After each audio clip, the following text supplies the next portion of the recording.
This is Wilds and the Woods. My name is Evan. I'm Josh. I'm Tony. Tony, what does this mean?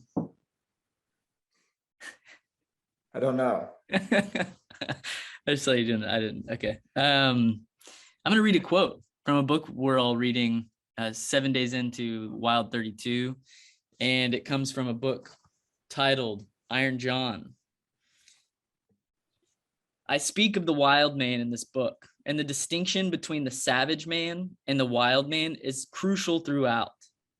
The savage mode does great damage to soul, earth, and humanity. This is where not editing is going to maybe bug me. The savage mode does great damage to soul, earth, and humankind. We can say, though, the savage man is wounded, he prefers not to examine it. The wild man who has examined his wound resembles a Zen priest, a shaman, or a woodsman more than a savage. The knowledge of how to build a nest in a bare tree, how to fly to the wintering place, how to perform the mating dance, all of this information is stored in the reservoirs of the bird's instinctual brain.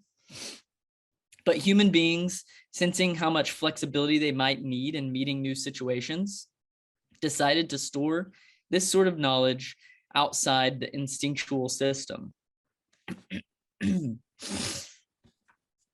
They stored it in stories. Stories then, fairy stories, legends, myths, hearth stories, amount to a reservoir where we keep new ways of responding that we can adopt when the conventional and current ways wear out. Josh, Tony, how was your week? It's pretty good. Let's see. Wild moments. Wild moments. Let's do it. I got two.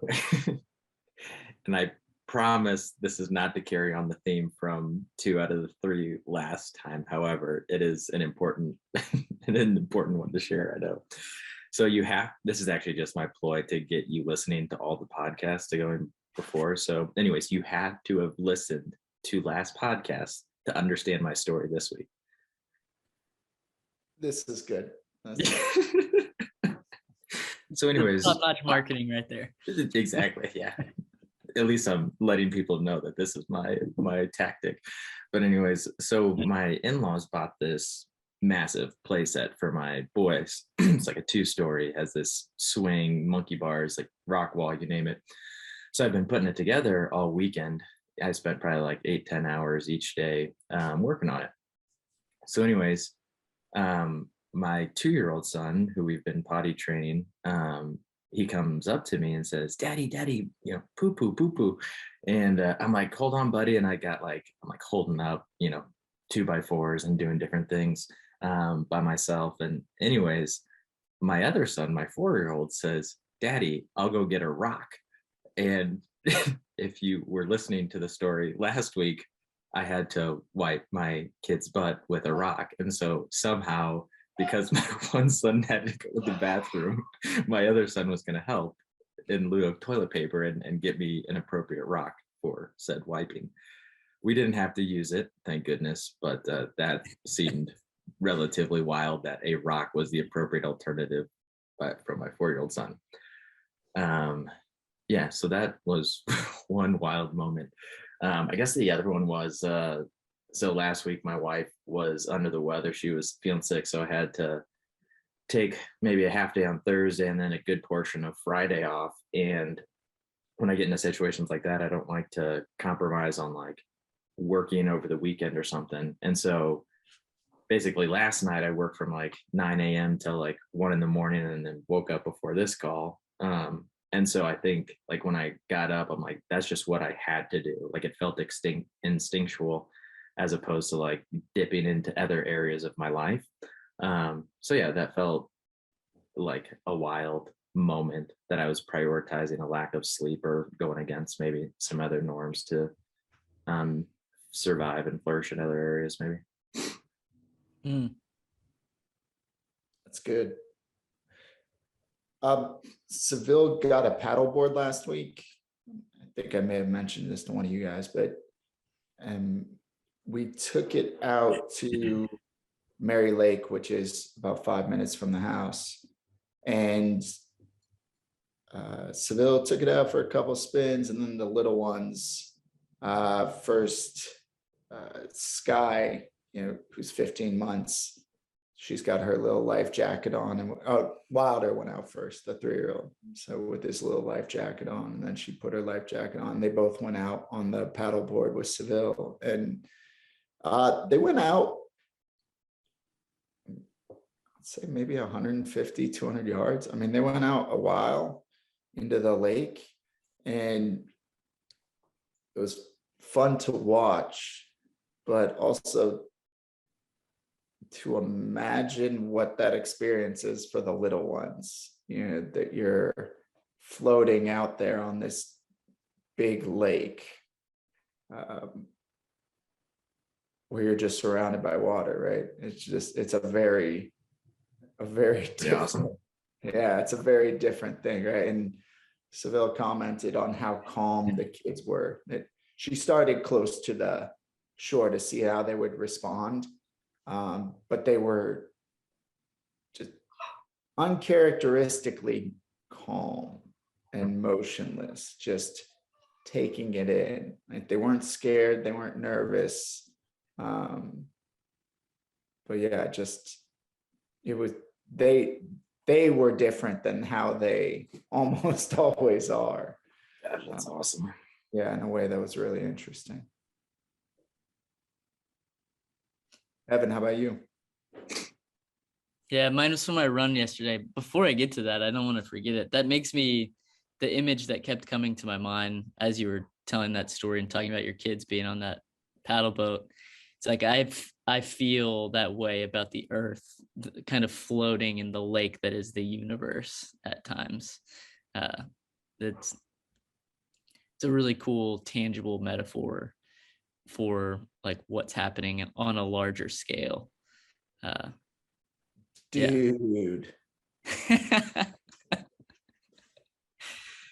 So yesterday in my run, a snake came across the road, and I don't know much about snakes.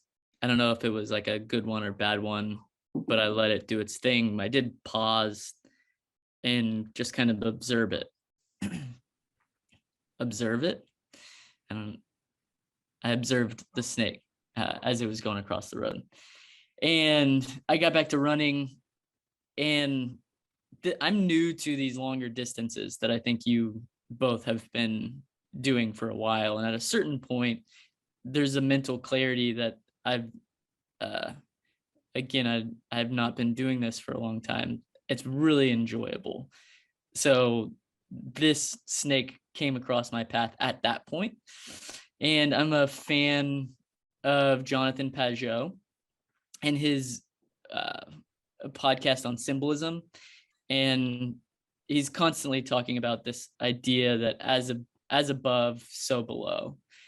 And it seems as though I'm going to talk about things that I don't have a complete understanding of. This concept helps us find truth in symbols or what's happening around us. So I started thinking about as above, so below in regards to the snake coming across my path and me pausing to kind of watch it do its thing and then get on with my run. And the story or the symbol that I immediately think of whenever I see a snake or think of a snake is a creation poem from Genesis. And the snake is this thing that exists in the garden, and the garden is a place where there is structure and order, perfect order and perfect structure, and there's a level of discipline in the garden. There's one thing you're not supposed to do, and you don't do that thing, and the snake was there as the tempter to say, hey, why don't you do the thing that you're not supposed to do? And I feel as though 7 days into Wild32, I'm entering into a more disciplined mindset. And this snake yesterday was like, hey, look, you're entering the garden in a sense, and you better watch out. Like, entering the garden is not to be taken lightly. Entering into modes of discipline is not to be taken lightly.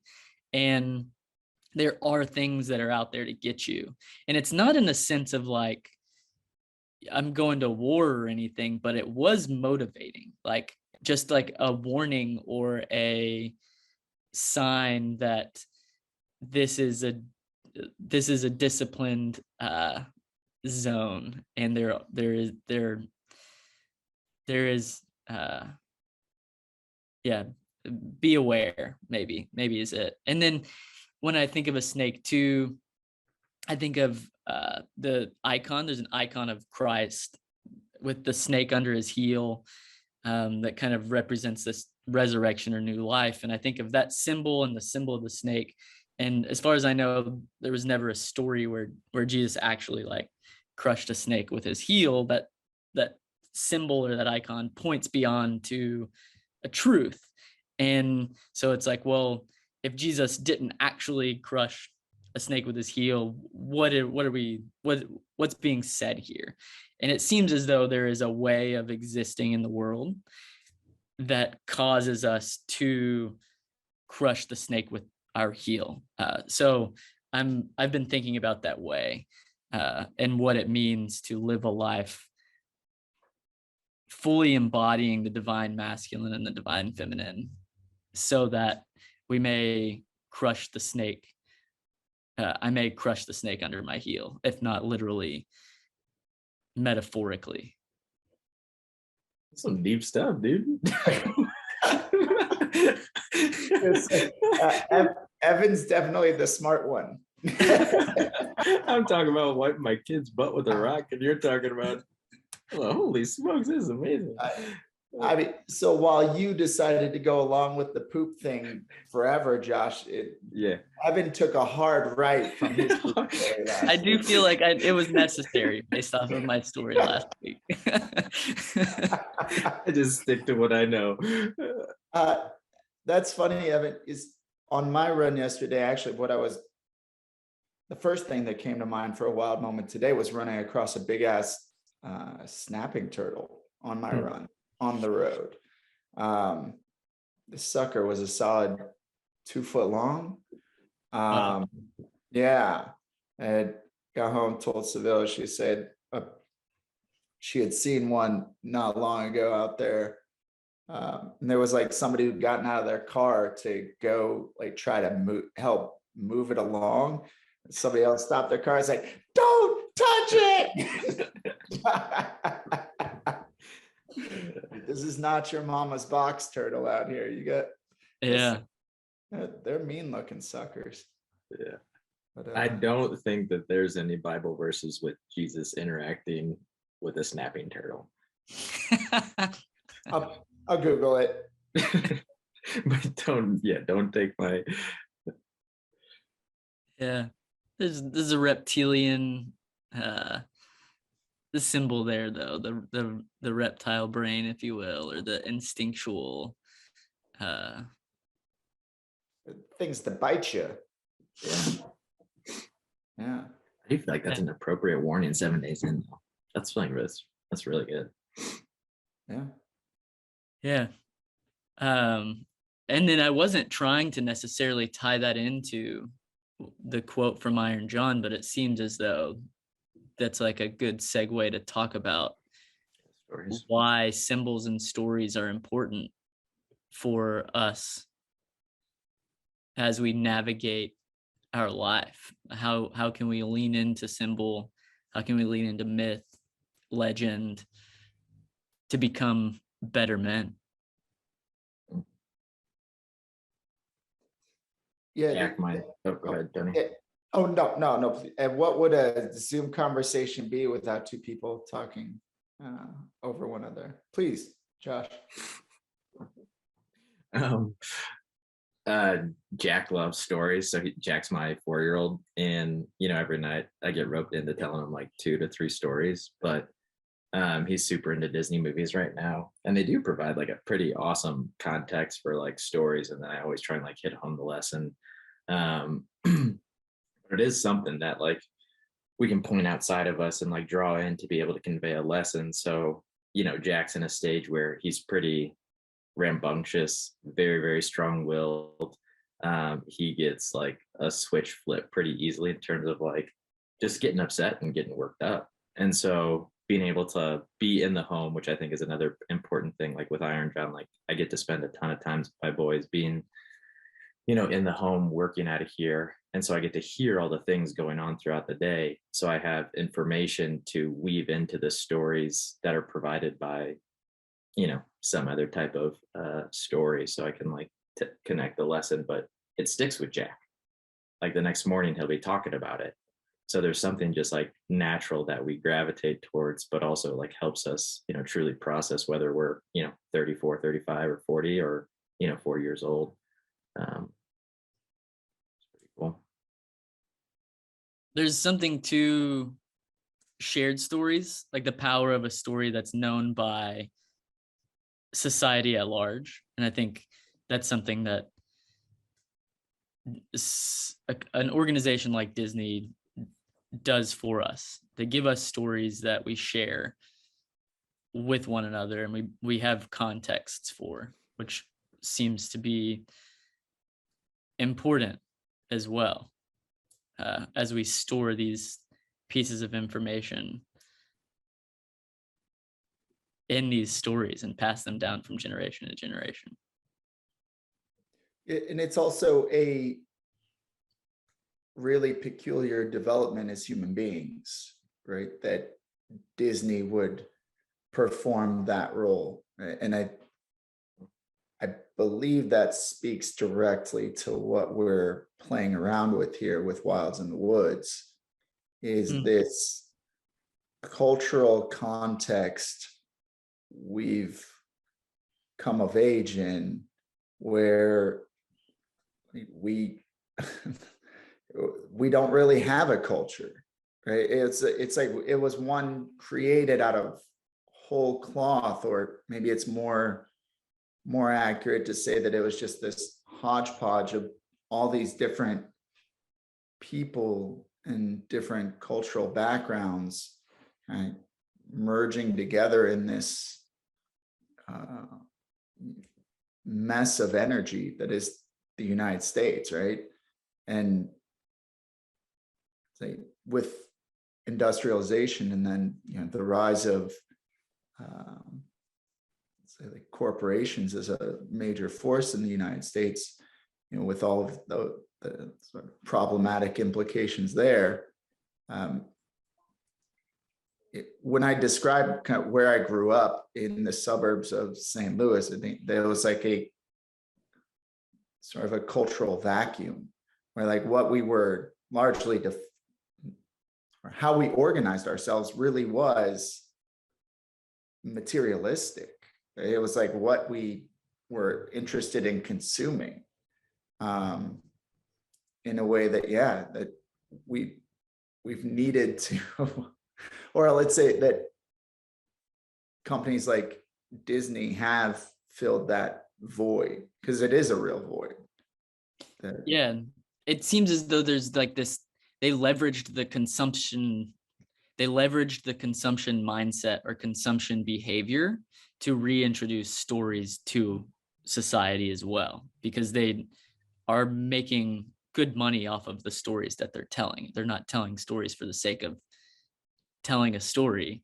So it's like we can't get rid of these stories. Whatever happens, like if we move into consumer materialistic society, these stories will reappear. If we, whatever is next, the stories will continue to reappear because they're pointing beyond what is the truth.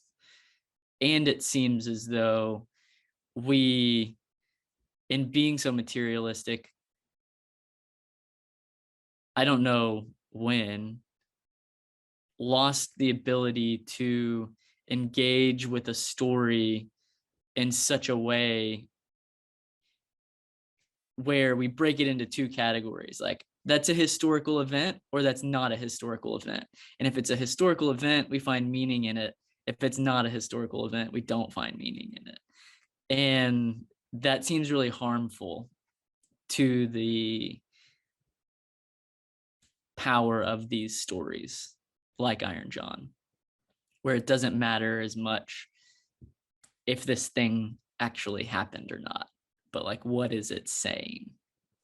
Well, when our cultural context is largely filtered through corporations or who aren't motivated by community, how would they be, right? I mean, there's no way they would be, as opposed to how it would have worked at almost any other time when human beings existed, which is within the confines of a community, right, of a tribe.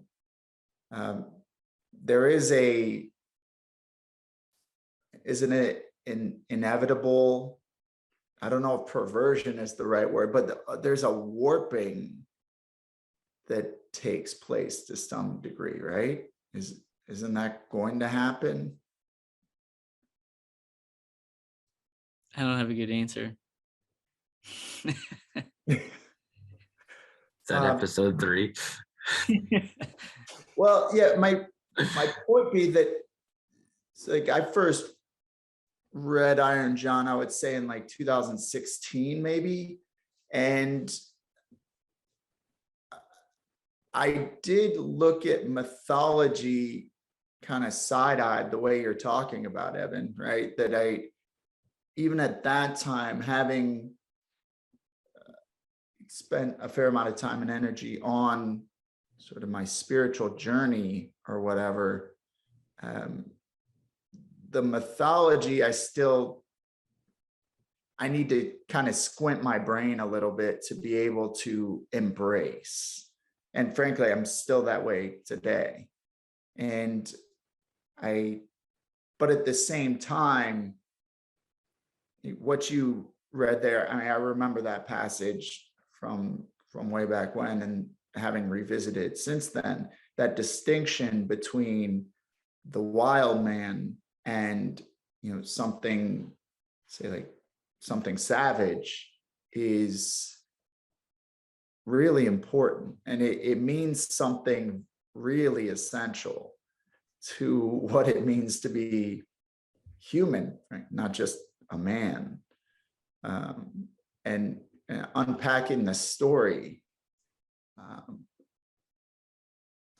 I find some of the details along the way of the story, where in that book, Blythe breaks down what a certain detail means. And I still find myself a little like, okay, sure.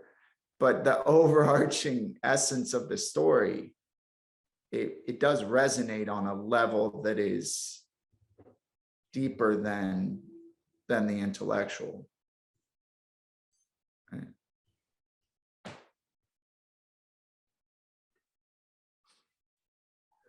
Was this our agenda, Evan? Yeah. I mean, I wanted to. I mean, we do our wild moments, and then it seemed like a natural segue to discuss this little segment from Iron John. The other thing I have on here, maybe now's the time to segue, Josh, unless you have a thought to wrap up what we were just talking about. I do have one thought when you were first reading and when Tony was just sharing, but Laura and I joke around, like sometimes when Laura's my wife, and sometimes when the kids are acting in a certain way, we're like, my goodness, they're acting like savages. And hearing, that excerpt and then Tony talking, I mean, it is kind of true, right? I have 2 boys that have not come of age yet, and they're emotional, they're irrational at times, and they're strong-willed. And so, I've been there, most human beings have been there, but there is a degree at which that coming of age is super important.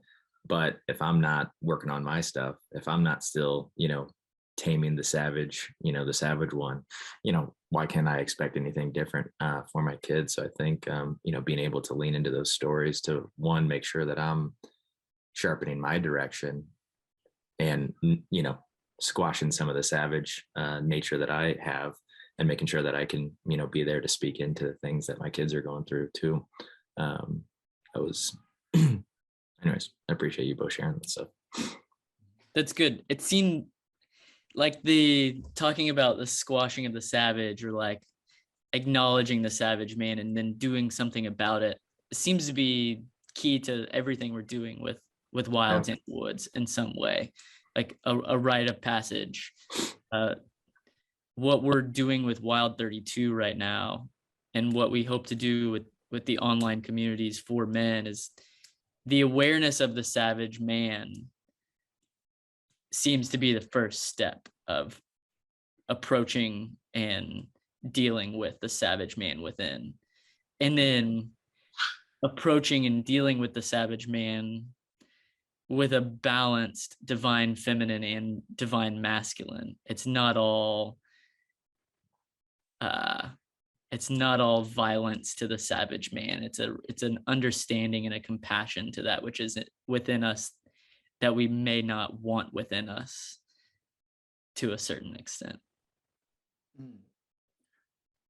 And a couple things that come up from that, Evan, and I appreciate how you phrase that. One being that it seemed like when we first started having these conversations a couple months ago, you had brought up the idea of the threshold between, I think the familiar was the word you were using, and the wild, which is where the wilds and the woods comes from. And thinking about us as, say, I mean, the word that comes to mind for me is domesticated, like domesticated humans, as opposed to like civilized. And maybe I'll take the points in reverse. Is one thing is when we're talking about savage, is it feels necessary to make a distinction that this isn't we're not using the term savage as opposed to civilized, right? In this way that has all this historical baggage. But using the term savage to mean that which is just impulsive and base and say not our higher selves.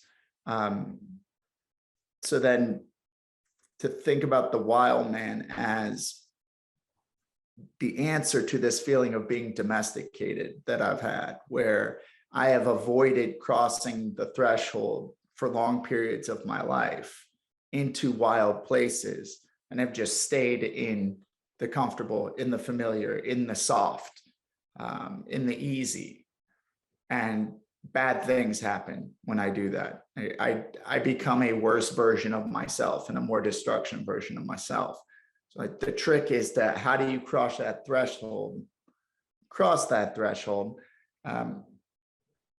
spend time out there and learn to tame isn't the right word, right? But to embrace that part of our nature in a way that you can understand what it is to be wild and sort of comfortable beyond the threshold, and embrace that side of ourselves in a way that when you step back over into the more familiar, you're doing it with more of a balance of both sides, given that we do indeed have both sides, and both are essential to our experience in this life, right?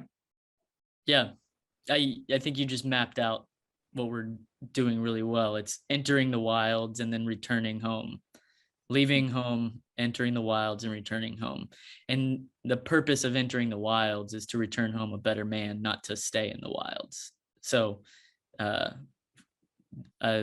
like that a lot. Okay, so we're doing Wild32 as a part of this. We're kind of testing this thing to see if it's something that would be worth inviting other people into. We're 7 days in.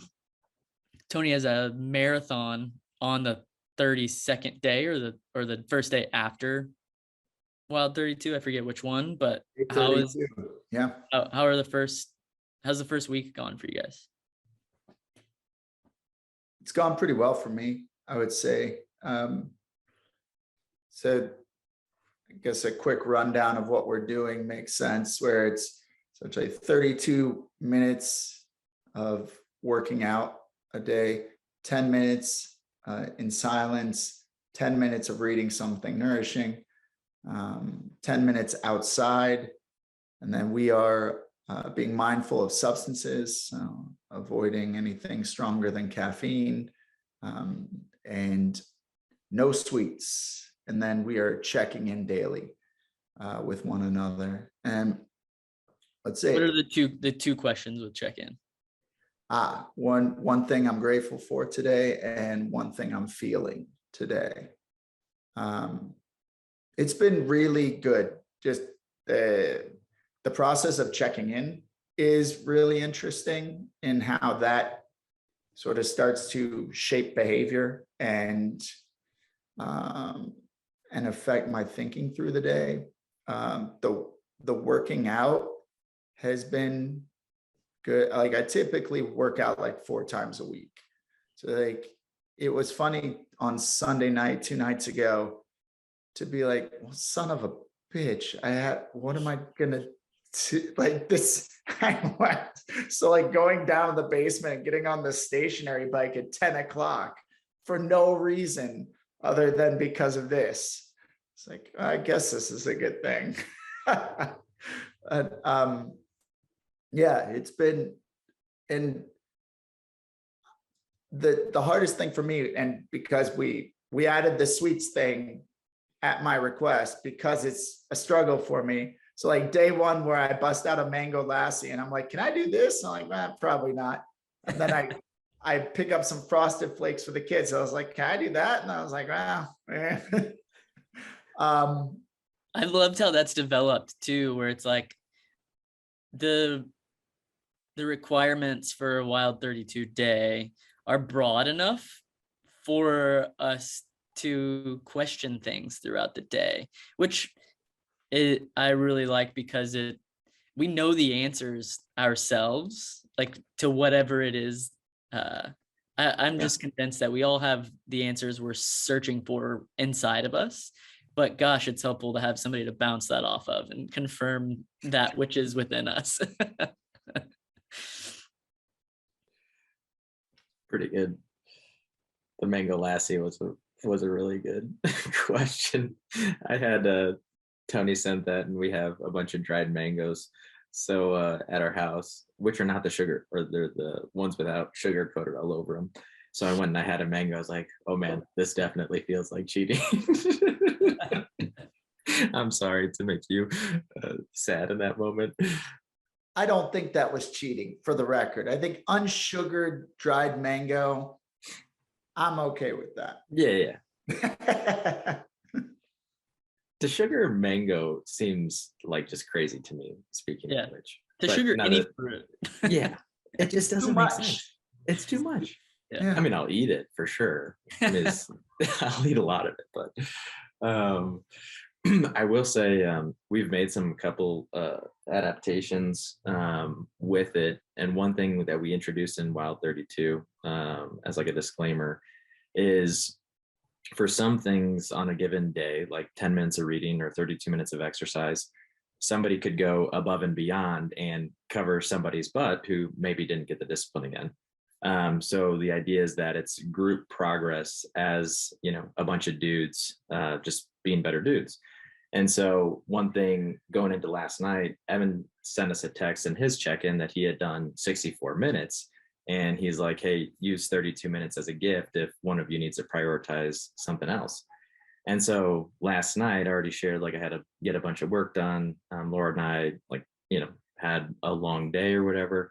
So it's not that we had like a ton of one-on-one time, but in the back of that my mind, I was like, all right, I can use those 32 minutes, even though I wasn't the one, to try and be available for something else. Right. And so I feel like you gave me a gift of having those extra 32 minutes that I didn't accomplish anything, but that group of men was able to bestow something that I could use to hopefully be a better man, be more present, get something else done. So I didn't do my 32-minute workout yesterday because of that specifically.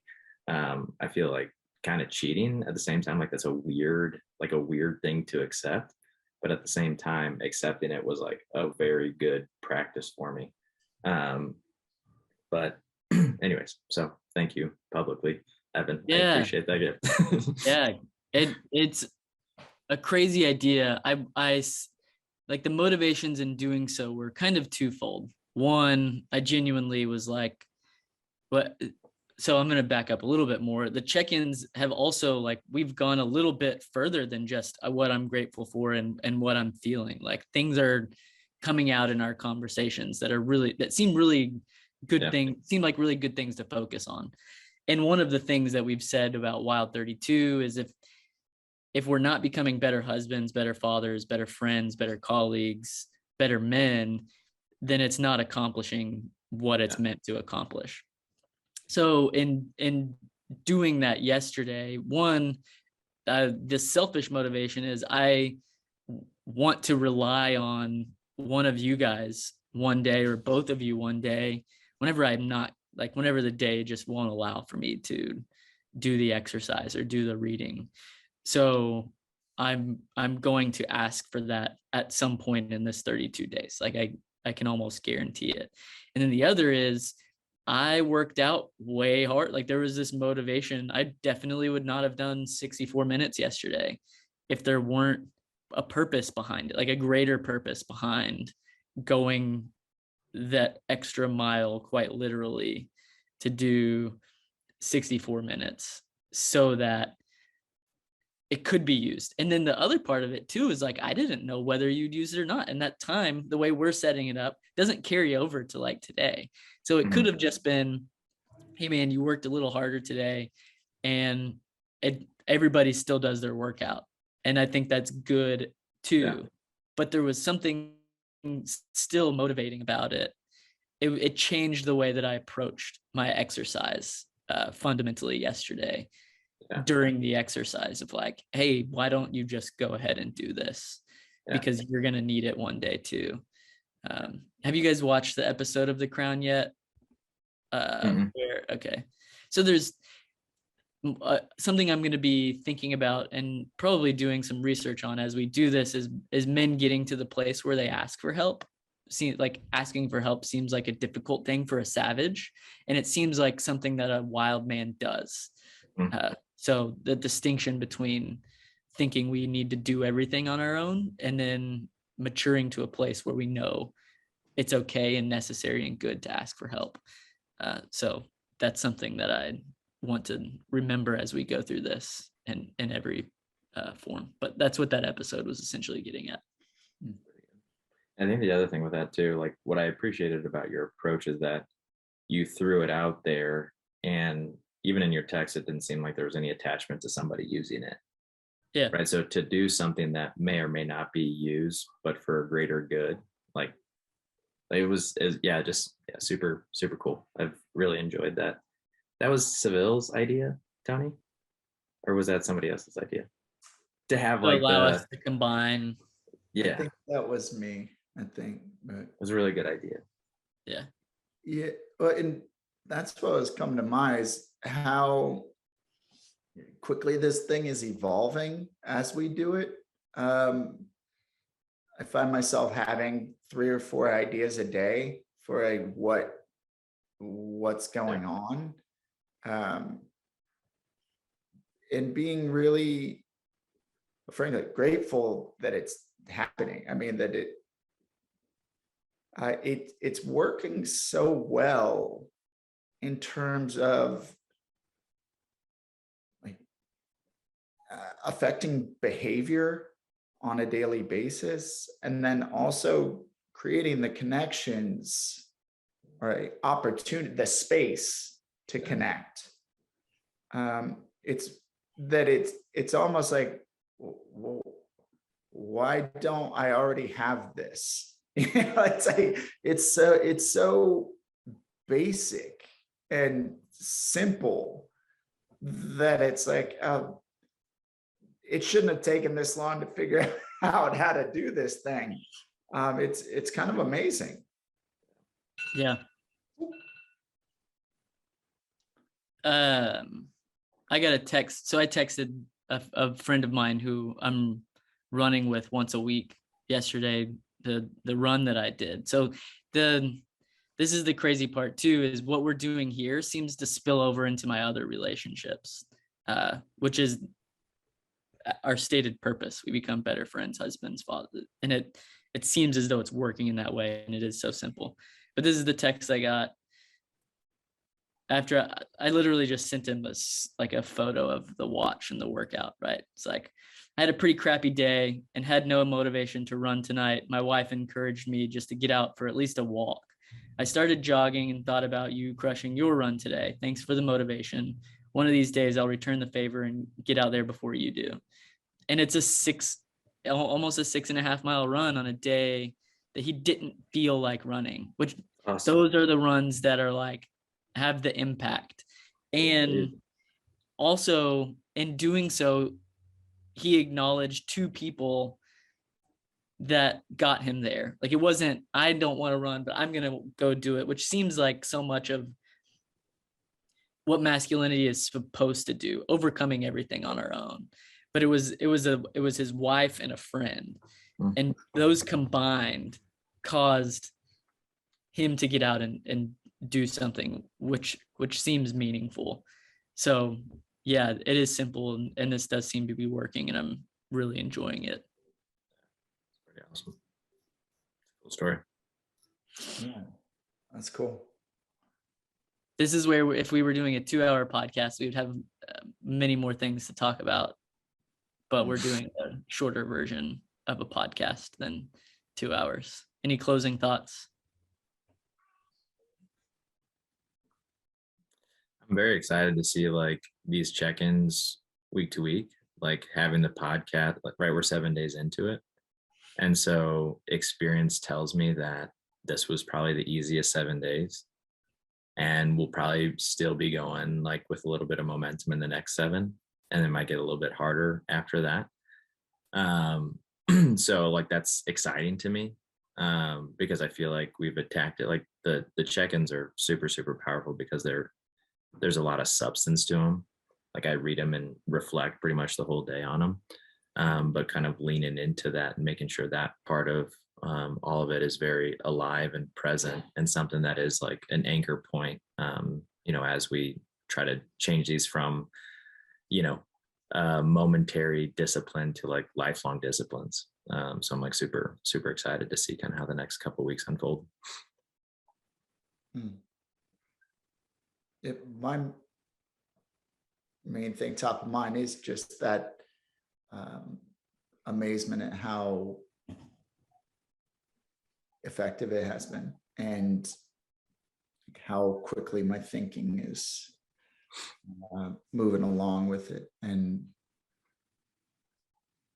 leading up to this trail marathon I've got on July 2nd, discipline is such a lack for me in general, that having this thing helping me behave myself in the month leading up to the race, I think it's going to actually have a substantial impact on how I do on that day. I really think that's right. So yeah, interested to see how that unfolds. But Josh, you're definitely right. It's that third week is I would imagine, be the one where things are pulling at you the most, and time is short and desires are many. Mm-hmm. We'll all see a lot of snakes that week. Yeah. Hopes that it's snake season. My closing thought is something that I paused and wrote on that run. The symbol is a window to that which is beyond, that which is true. And it's less about the image itself and more about the ability of the individual to observe that which surrounds them. Until next time. We don't have a closer yet. That's like kind of a lame closer. We could go group high five. No. There you go. Cool. Well, big gulps, huh? See you later. That works too.